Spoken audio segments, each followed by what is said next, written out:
The night sky was pitch black, the kind of darkness where you can't see a thing in front of you. Once the signal came through, 2 quiet shots rang out, dropping the guards instantly. For the next 15 minutes, the shots kept coming. And then, finally, everything went still. A voice on the radio broke the silence, confirming the building was clear and ready for evacuation. Fast forward 14 years, and I found myself in a hotel room, staring out the window at the sunset. That's when it hit me. How did things go so wrong? As I took a slow sip of vodka, the burn in my throat reminded me of the pain I'd been feeling for weeks. Still, a part of me held on, hoping that maybe, just maybe, all wasn't lost. See, 6 weeks ago, I accidentally stumbled onto a truth that shattered my life. My wife of 12 years had been cheating on me. Yeah, it wasn't something I was looking for, but isn't that how most of us clueless husbands end up finding out? My name's David, by the way. Emily and I met back in college, during our junior year. We dated all the way through graduation. After that, I joined the Marines while she started looking for a job. I loved her back then, but I didn't want to tie her down while I was being shipped off who knows where. It didn't feel right.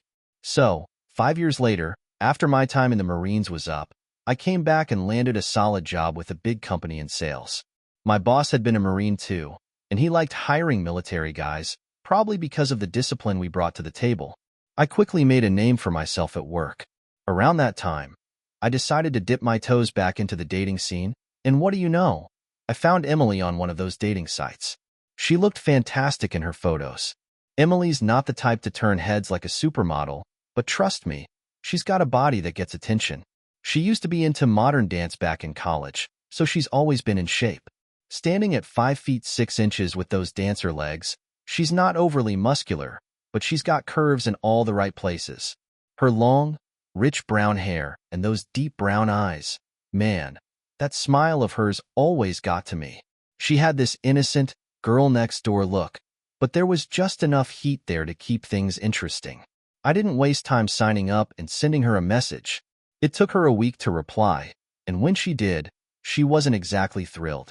"Where the hell have you been?" she asked, wanting to know why I hadn't reached out during my entire time in the Marines. I figured if she was that upset, it meant she'd missed me, which was a good sign. Before long, we were dating again, picking up right where we left off. Within a year, we were married, and the next year, our first daughter, Sophia, was born. My job was going great, though it came with a lot of travel. 2 years later, we had Olivia, our second daughter. By then, I'd been promoted, and we had moved into a nice house in a solid neighborhood with good schools. The travel, though, never really stopped. I was gone a lot, sometimes for 2 weeks at a stretch, but that was just part of the job. A few years into this routine, Emily started asking when I'd start cutting back on the trips. She said she missed me and didn't feel as safe when I wasn't around. I told her it wouldn't be much longer, that a promotion was on the horizon, which would let me stay home more. She reluctantly accepted that, but I could tell she wasn't happy every time I had to pack my bags again. Looking back now, I should have seen the signs. The first red flag was all the petty arguments. Whenever I'd come home, she'd blame me for things that were out of my control. "If you were around more, this wouldn't have happened," or "We need you here," not running off all over the country. In hindsight, she had a point, but I was too slow to pick up on it. The second sign came when I found some new lingerie while looking through the laundry. It was silk, classy stuff I hadn't seen before. Emily usually wore a t-shirt and shorts to bed, never anything fancy. I remembered buying her something from Victoria's Secret once, but she only wore it once and then stuffed it away. I assumed this new stuff was something she bought for herself, though a small voice in my head questioned it. The third clue was harder to ignore. Our sex life had all but disappeared. We used to have this passionate connection, but now it was like she always had an excuse. At the time, I was too tired to make a big deal out of it, figuring things would improve once my travel slowed down. I didn't want to push her, knowing it might only make things worse. Then came the gut punch. A mutual friend of ours saw Emily with another man at a farmer's market, nearly an hour away from our home. At first, he thought it was me, but as he got closer, he realized it definitely wasn't. They were holding hands, laughing, and even kissing. He quietly followed them for a bit before they got into a car and drove off. I'll never forget the call I got from him. I had just walked out of a meeting when my phone buzzed. It was Tom, sounding urgent. He said we needed to talk. I was between meetings, so I told him I couldn't chat right then but would call him later. He said that was fine, but there was something in his voice, like he was holding something back. I didn't think much of it at the time. Figured if it was really urgent, he would have told me right away. Later that evening, I gave him a call back, asking what was so important. Tom paused, then dropped the bombshell. He had seen my wife out with another man earlier that day. I asked Tom if she could have just been out with a friend, though the nervous pit in my stomach said otherwise. He hesitated, struggling to get the words out, and finally told me they didn't look like just friends. They were holding hands, laughing, even kissing. He said it was hard to say, but he thought Emily might be having an affair. Those words hit me like a freight train, leaving me completely numb. I couldn't wrap my head around it. Why would she cheat? We were happily married, or at least I thought we were. I couldn't even finish the thought. All the little clues I had ignored suddenly started clicking into place, but I still didn't want to believe it. Tom's voice brought me back to reality. He understood how difficult it was, but said I needed to face the truth. He even suggested that maybe there was still a way to save the marriage, offering his support if I ever needed anything. I thanked him and hung up, just sitting there on the bed, trying to process what he had told me. Was it real, or was this some kind of cruel joke? As the minutes passed, anger started bubbling up inside me. The thought of Emily betraying me like this made my blood boil. By the time I was on the flight home, my anger had cooled, and I started thinking more rationally about what needed to be done. I didn't have any hard evidence yet, so I wasn't sure where to even begin. When the plane touched down, the first person I called was Tom, hoping for more details about the guy she'd been with. I wanted to protect my daughters from this mess, and a part of me was still clinging to the hope that I could somehow fix things between Emily and me. Tom advised me to stay calm and not do anything reckless. He told me about a buddy of his who went through a similar situation and suggested I talk to him for advice. He stressed that making rash decisions could only make things worse. Tom's words hit home. I knew I needed help, especially from someone who'd been in my shoes. He was right. I couldn't just blow up on Emily. If she suspected anything, it'd only get harder to find the proof I needed. When I got home, I forced myself to act normal around Emily and the girls. It wasn't easy, but I managed to pull it off. Over the next few days, I quietly searched the house for any signs of her affair, but I didn't find anything obvious. Still, I couldn't shake the nagging feeling that something was off. Tom called again and suggested I meet his friend for a drink to get some insight. I agreed, and the next day after work, I told Emily I had late meetings and headed to a dive bar across town. When I walked in, I spotted Tom and his friend, John, sitting in a booth nursing their beers. I slid into the seat, and after quick introductions, John, who'd already been filled in on my situation, got straight to the point. He understood what I was going through, but he warned me not to make the same mistakes he did. John told me about how his anger had led him down a path of revenge, which ended with him serving 5 years in prison and losing everything: his wife, his kids, and his freedom. His eyes were intense as he looked at me, warning me to avoid doing anything stupid. I just nodded, taking it all in. Curious, I asked him what he would have done differently. John admitted he'd still want to go after the guy who ruined his marriage, but he'd be smarter about it, making sure to catch him off guard. His hatred for that man was still burning strong. When it came to his wife, though, he said he would have just gone straight for a divorce if he'd known then what he knows now. We started talking about how I should handle my situation. The first thing I needed, according to John, was undeniable evidence of Emily's cheating, something she couldn't deny when I confronted her. Next, I needed to consult a divorce lawyer to figure out how to protect my assets and learn my rights. He also suggested keeping some cash on hand in case she caught wind of my plans and tried to freeze our accounts. Lastly, John recommended lining up an apartment or a place to stay in case I needed to leave the house quickly. It all made sense, but a part of me still believed we could sort this out with a conversation. As soon as I said that, though, John slammed his fist on the table. He told me not to be naive. He said her new boyfriend was probably feeding her all kinds of nonsense, and before I confronted Emily, I needed to know exactly what she had been told and what she believed. John compared the situation to my time in the Marines, emphasizing the importance of solid intel before launching any kind of attack. He made it clear that I needed a plan, not just a knee-jerk reaction. His comment about my military service threw me for a second, but I nodded. I asked him what being a Marine had to do with all this, and John kept hammering on about strategy. He was right. I couldn't just go in blind and make things worse. I sighed, the reality of my marriage falling apart starting to sink in. John apologized quietly, and we sat there in silence for a moment until Tom asked what my plan was. I told them I wanted to save my marriage, if possible. But, more than anything, I wanted to make sure the guy who'd come between us paid for what he'd done. I didn't want to lose my freedom in the process, though. That's when John smiled. He liked the idea of gathering proof and digging up information on the guy. John advised me against hiring a private investigator, saying he'd wasted a ton of money on one with little to show for it. Instead, he recommended checking Emily's bank and credit card statements, as well as her phone records, to look for any unusual purchases or calls. It was solid advice, and I knew I needed to start there. John had also suggested the possibility that Emily might have a second phone, one she'd use to communicate with this guy without me knowing.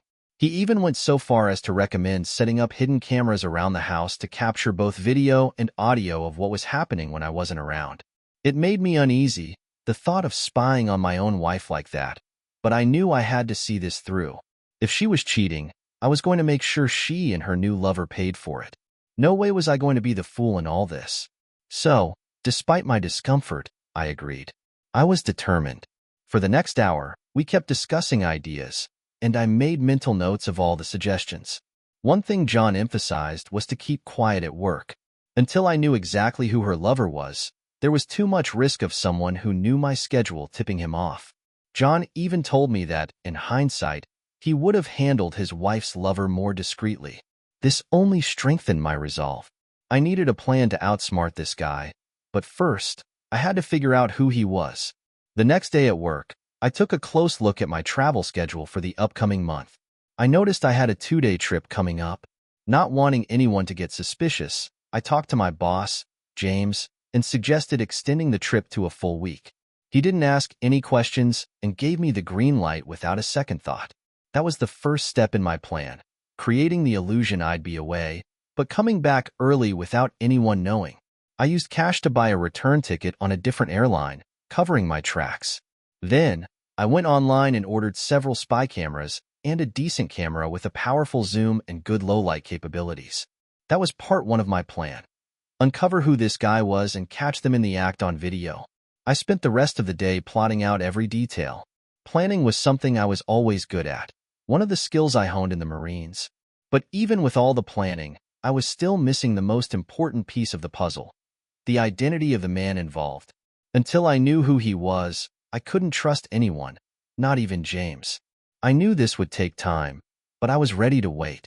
By the end of the week, all the equipment I'd ordered had arrived at Tom's house. Now, I just needed an opportunity to set it all up without raising suspicion. Luckily, Emily had a routine of going out shopping on Saturdays with the girls and her mom. That gave me a few hours of an empty house to work with.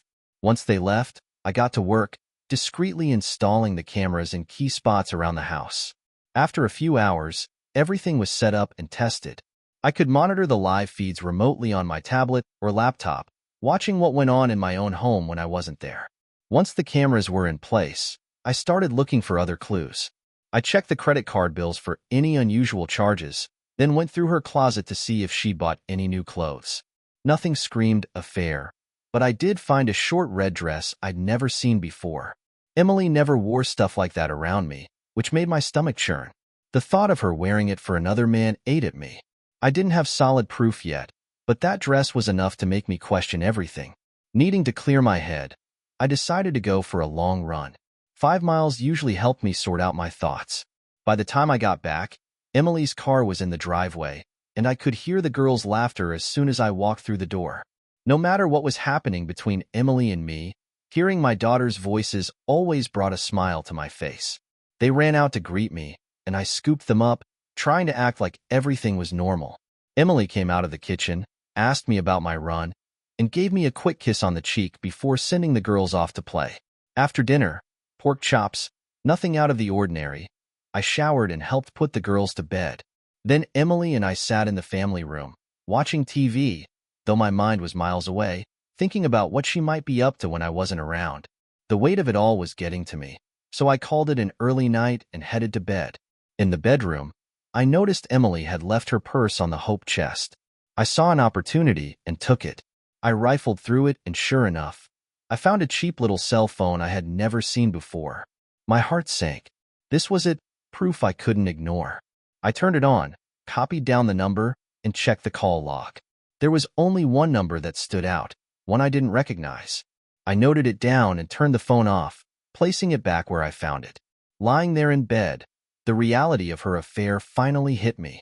I'd been trying to avoid it, but there it was, staring me in the face. My heart ached, but anger quickly followed. Still, I remembered John's advice: don't act impulsively. I needed to be patient. When Emily eventually came to bed, I pretended to be asleep, avoiding any conversation that might give me away. I wasn't ready for that confrontation yet. The next few days were tough. I had to act like everything was fine when, inside, I was seething. The morning of my next business trip came, and I packed up my bags like usual, making small talk with Emily before I left. Casually, I asked her if she had anything special planned while I was gone. She gave me a weird look and said no, just the usual stuff with the girls. I kissed her goodbye and headed out, my mind racing. I couldn't shake the feeling that, thanks to the cameras, I'd finally catch her in the act. I spent the next few days finishing my work with the client quicker than expected. On the last night, I logged into the camera system from my hotel room, scanning through the live feeds. At first, nothing seemed out of the ordinary, but I kept fast-forwarding through the footage. And then I saw it.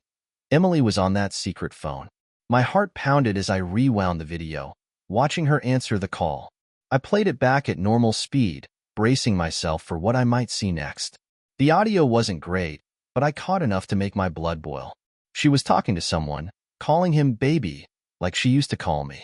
They were discussing my trip, how I'd be gone for the week, and how they'd meet up at a motel.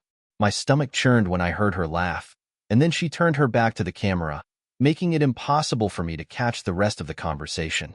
But before hanging up, she turned around again and gave the final blow. Okay, baby. I can't wait. I'll see you tomorrow night. I couldn't believe what I'd just heard. That scumbag was coming to my house, and worse, into my bed. I'll admit, dark thoughts of making him disappear crossed my mind, but John's warnings about not acting rashly kept playing in my head. So, despite the overwhelming urge to let my anger loose, I forced myself to wait. But it was getting harder and harder to hold it in. Emily, my wife, the woman I devoted myself to, the mother of my children, was betraying me in the worst way. Why was she doing this? What had I done to push her into another man's arms? The flight home felt painfully fast. I wasn't ready for what was waiting.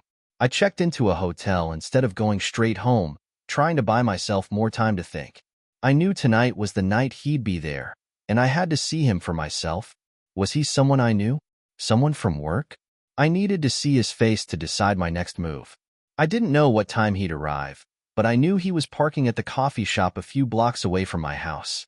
To be safe, I rented a car at the airport, finding a spot with a clear view of the lot.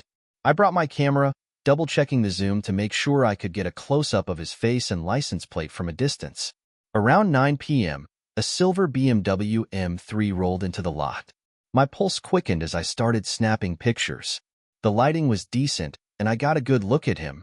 He wasn't anyone I recognized. He parked away from the shop and started walking toward my house. I took a deep breath, trying to calm the rage building inside me. I logged into the coffee shop's Wi-Fi and pulled up the camera feed from my house. It wasn't long before I saw him step inside and kiss Emily, his hands all over her. My heart pounded in my chest as I watched them, but I forced myself to stay calm, remembering John's advice. They talked about having the whole house to themselves since she'd sent the girls to her parents for the night, and I wouldn't be back until Friday. How convenient. She'd even made sure the kids were out of the way. I watched them undress each other in the living room. My blood boiled as I sat there, knowing they were doing this in my house. She suggested they take it upstairs, and they rushed out of sight, heading for the bedroom. Their laughter echoed through the house, their clothes scattered on the floor. That was it. I couldn't just sit there anymore. I had to act. I got out of the car and walked briskly toward the house. Lucky for me, they'd left the front door unlocked in their hurry. I slipped inside and headed straight for his pants, where I found his wallet. Michael Carter, that's who he was. I pocketed the wallet and headed to my home office downstairs, far enough from the bedroom to avoid being heard.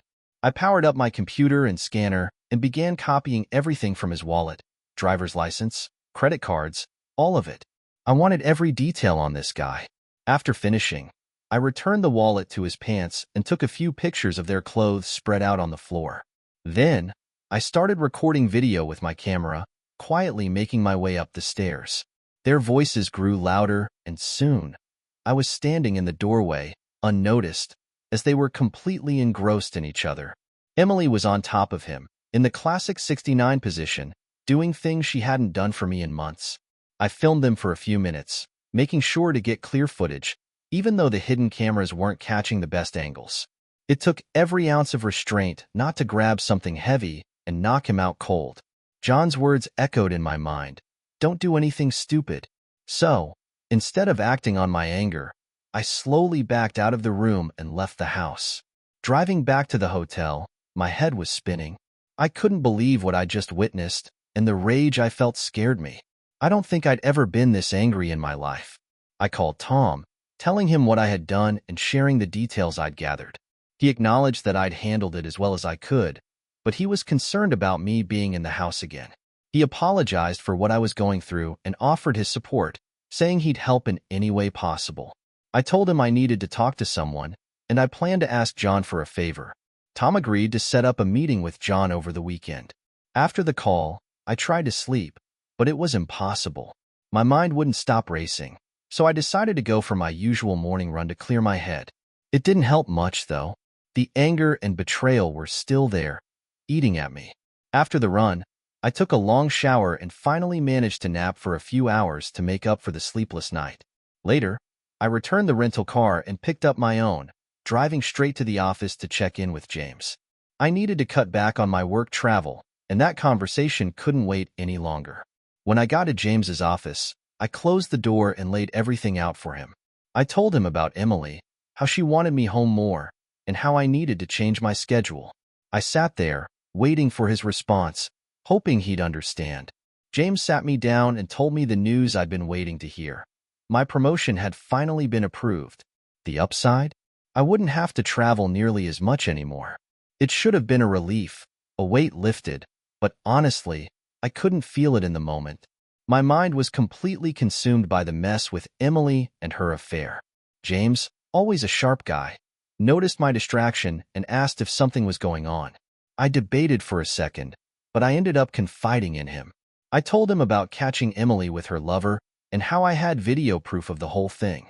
James's reaction was a mix of shock and sympathy. He offered his support, and I told him I needed to be home more to try and salvage what little might be left of my marriage. I also mentioned I was concerned someone at work might have leaked my travel schedule, and that's how she was able to plan these meetups. James promised to keep everything confidential and even offered to cover for me if I needed time off to gather more evidence. I thanked him, knowing I couldn't fully express how much his help meant in a time like this. But even though things were falling into place, I couldn't shake the sinking feeling that my marriage was beyond saving. That night, I went home and tried to act like everything was normal. My girls, as usual, ran to me the second I walked through the door. It took every ounce of strength to keep from breaking down, knowing that whatever happened next would impact their lives the most. The idea of having to get permission to see my own kids in the case of a divorce made me sick to my stomach. I couldn't let that happen. I had to fight for custody. On Saturday, with Emily and the kids out shopping, I met John and Tom at a diner to update them on my progress. John raised an eyebrow, surprised that I hadn't done something more drastic by now. But he respected my restraint and asked how he could help. I laid out my plan, explaining everything I hoped to achieve, especially with his connections. John listened closely and, by the end, smiled. He admired the strategy and mentioned he knew someone who might be able to assist, though they would likely expect some sort of payment. He agreed to make a few calls and let me know once he had things lined up. I handed him my cell number, and we agreed to meet again once his contacts were ready. That weekend passed like most others, except for one noticeable difference: Sunday night. Normally, Emily and I would have been intimate, but she claimed she wasn't feeling well. It wasn't the first time she dodged me, and it had been over a month since we'd been close. Still, I pretended not to care. With another business trip coming up, I requested the week off from James, but asked him to let anyone who inquired believe I was on a regular work trip. He had no issue with that and wished me luck. Before I left for the trip, I let Emily know it was going to be longer than usual.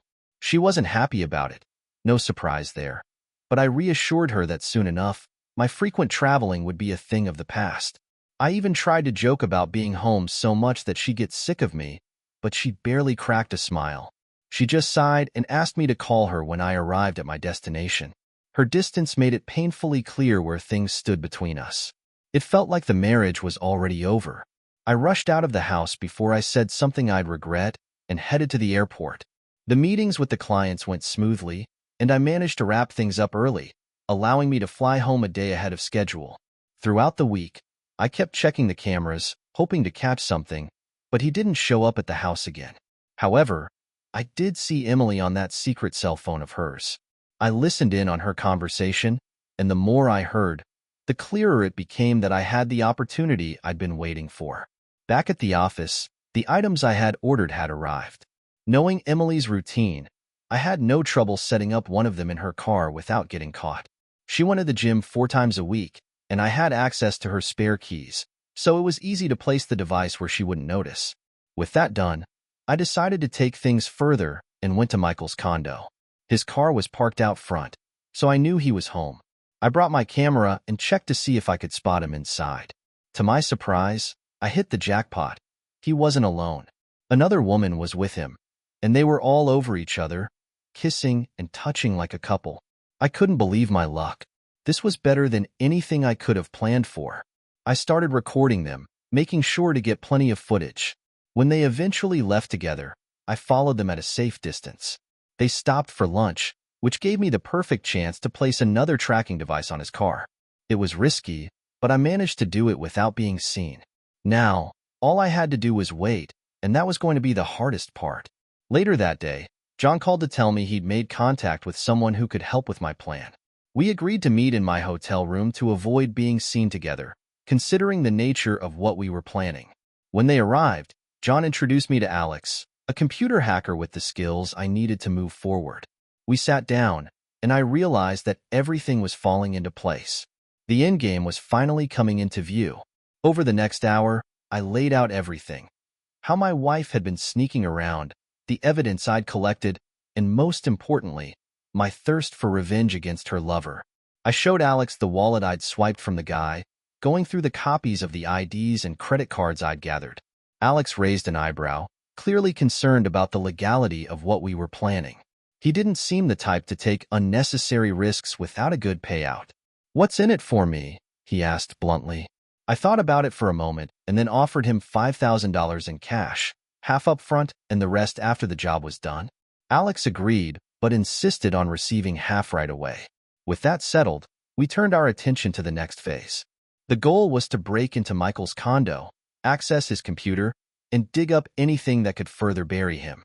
Alex wasted no time, using my laptop to look into Michael's recent purchases. One thing stood out: a pair of airline tickets to Las Vegas, along with a 5-night hotel reservation. It seemed like my wife and her lover were planning a getaway. That sealed the deal for us. We had to break into his place before they left for the trip. Alex asked if I knew whether Michael had an alarm system in his condo. I wasn't sure, so he agreed to check it out and let me know. He made it clear that if there was an alarm, it would cost more to disable it. I told him I'd pay extra if it came to that. With that, we finalized our plan. It looked like this Vegas trip might be Emily's final fling with this guy. Checking the trackers I'd placed in their cars, I confirmed that everything was working perfectly, allowing me to monitor their movements. The day of their trip arrived, and I watched from my hotel room as they made their way to the airport. Emily had packed a small carry-on bag, making it clear that this was no business trip. I called Alex to set up a meeting for later that day. He told me he hadn't found any sign of an alarm system at Michael's place, but he still advised caution. We met a few blocks from the condo just after sunset. The fading light would give us cover as we made our move. Alex, ever the professional, knelt at Michael's front door and worked on the locks for less than a minute before we were inside. Once in, we checked for any signs of an alarm. Satisfied there wasn't one, we got to work. Our first priority was finding Michael's computer, which, fortunately, was sitting right there in the living room. As Alex got to work hacking into it, I pulled out my phone and started recording the room's layout. "We need to leave everything exactly how we found it," I reminded him. He nodded, agreeing that we couldn't leave any trace behind. While Alex was focused on the computer, I began rummaging through the condo, looking for anything else that might be useful. I found some mail, bank statements, credit card bills, and ventured into the bedroom to capture more footage. The place was spotless and filled with expensive furniture, which made me wonder how he made his money. Just as I was wrapping up, I heard Alex from the living room. "Pay dirt?" Alex had cracked into Michael's online billing accounts. He found several credit cards and bank details, and I couldn't help but smile as I pulled out the card reader I'd brought with me. We could max out his cards in no time. Alex suggested making online purchases to drain his account slowly, but I had something more drastic in mind. "Can we empty his bank account entirely?" I asked. Alex grinned. "Yeah, we can do that." I told him to go ahead, explaining that it would look like Michael had authorized the transfer since we were doing it from his own computer. Alex mentioned that the bank might call to confirm, but it wouldn't matter since we had Michael's social security number from his wallet. "What an idiot," I chuckled, giving Alex the green light to wipe him out. We decided to clean out his account now and wait until he got back from Vegas to sabotage his credit cards. "A nice little homecoming gift," Alex laughed. As Alex worked, I kept searching through Michael's belongings. In the back of his closet, I found a shoebox full of recordable DVDs. Each one was labeled with a woman's name, which immediately set off alarms in my head.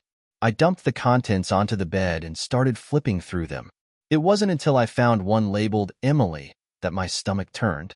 Michael had recorded their encounters, every single one. I was about to lose it when Alex called me back to the living room. "You're not going to believe this," he said. Michael wasn't just messing around with random women. He was blackmailing them. Alex had found numerous videos on his computer, all showing different women, but Michael's face was conveniently missing in most of them. Emails revealed that Michael was using these videos to extort money from the women, threatening to expose them in court if they didn't comply.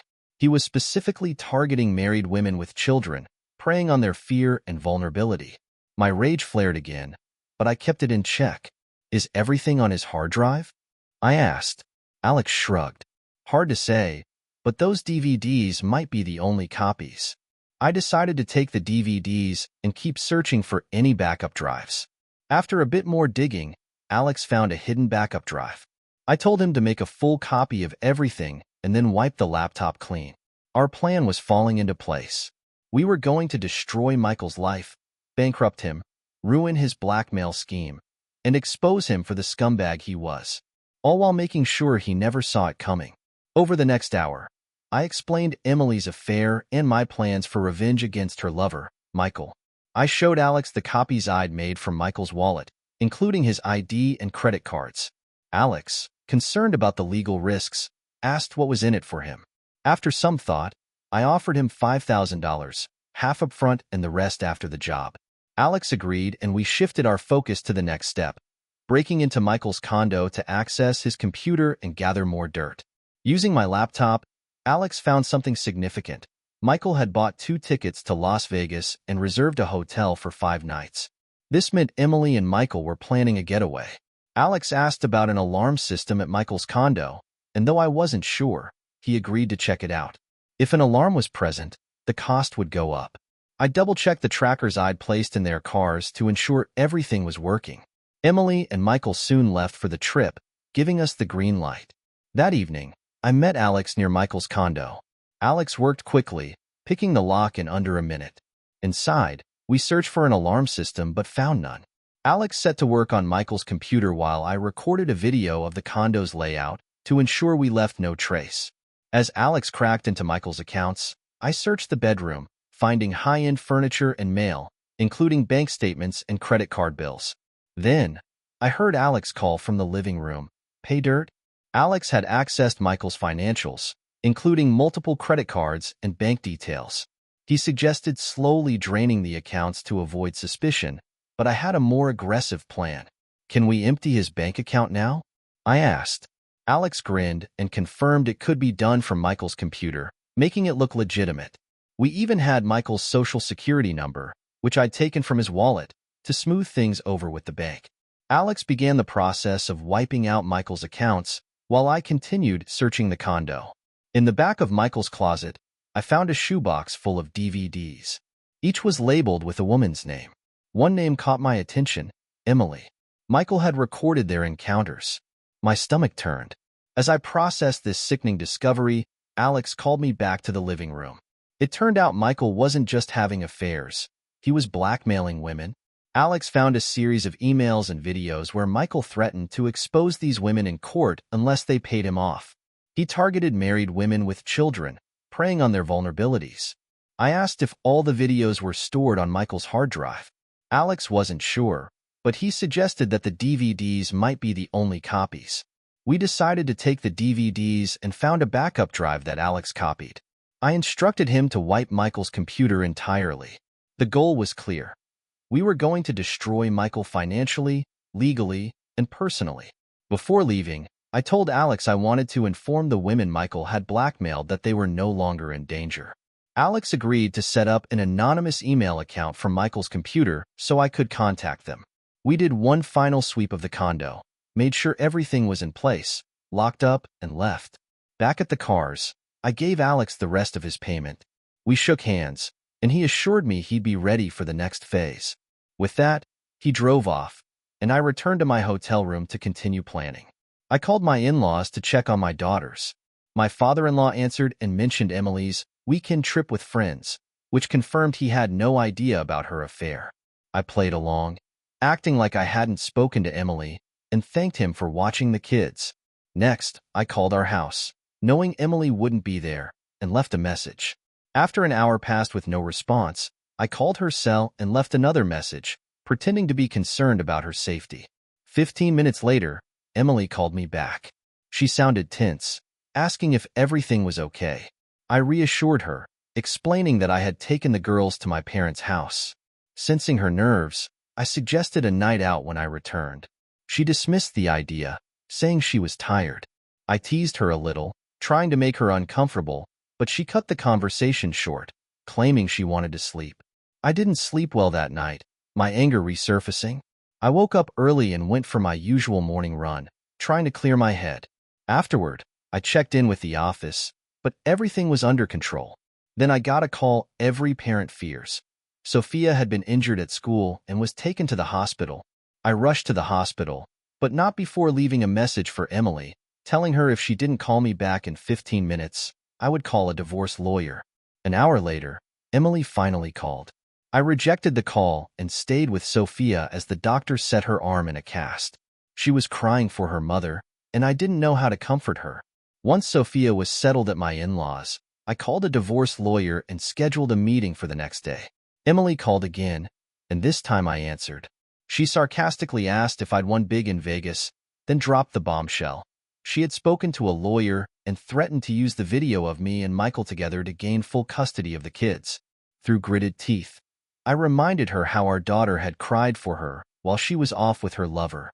I told her she could start fresh with Michael, maybe even have more kids. Emily cried, insisting that she still loved me and wanted to work things out, but I couldn't take the emotional manipulation anymore. I ended the call and focused on my daughters. I packed their things, took them to the hotel, and got them a room next to mine. Later, I called Emily's father and explained the situation with Sophia's injury, letting him know we wouldn't be staying at the house for a while. He seemed concerned but didn't press for details, only asking that the girls be taken care of. I assured him they were safe, even as everything else around me was unraveling. I contacted my lawyer and instructed him to proceed with serving Emily divorce papers.